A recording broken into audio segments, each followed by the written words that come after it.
The mobilization strategy is as follows. The provinces were assigned to Boy Scouts of the Philippines and Girl Scouts of the Philippines.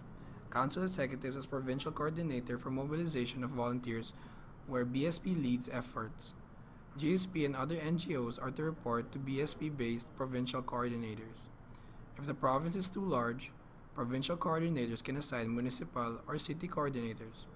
The volunteers consist of BSP, GSP, PTCA, parishioners, and individuals who responded to the newspaper ad. While the mobilization of volunteers played an important role in the delivery of the books, the actual distribution of the books played a greater role, primarily because delivery would amount to nothing unless the books would actually be utilized by the schools and students. However, there were still delays that occurred. Upon delivery at the point, schools still did not receive the textbooks. The reason? Schools were too far from the delivery point. They were up in the mountains or across rivers. This is when G-Watch partnered up with Coca-Cola to use their delivery trucks. The Coca-Cola Truck Distributors Network and an education advocate group helped bring the textbooks to schools located in far-flung villages. Targeted were 8,401 elementary schools located in poor and hard-to-reach areas under the social reform agenda. Provinces. Distribution should ideally start 2 weeks after the last delivery to the districts. Undersecretary Luz approached the Ateneo School of Government's G-Watch to organize and coordinate the CSO's monitoring activities in the textbook delivery program.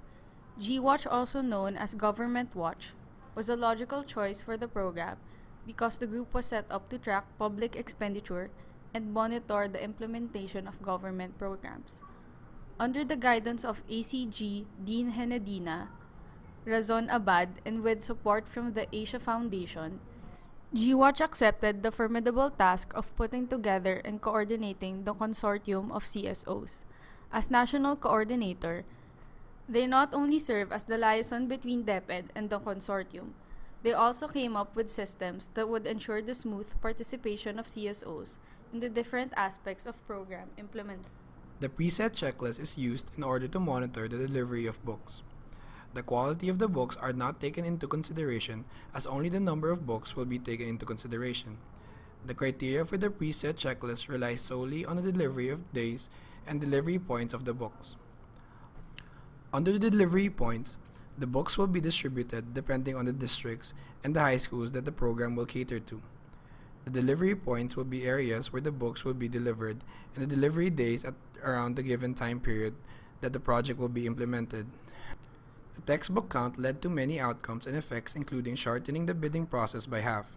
Instead of 24 months, it was cut to 12 months. It also decreased the average price of a textbook by 40%, which resulted into saving around $1.4 million. Within 4 months, nearly 6,000 volunteers from CSOs helped in the inspection of defective textbooks. The volunteers also assisted in the delivery of textbooks in 4,800 locations. Some of the difficulties in the operations were delivery of textbooks to far-flung areas. There was also inadequate reporting of poor quality textbooks and miscommunication between suppliers and volunteers. Created using Powtoon.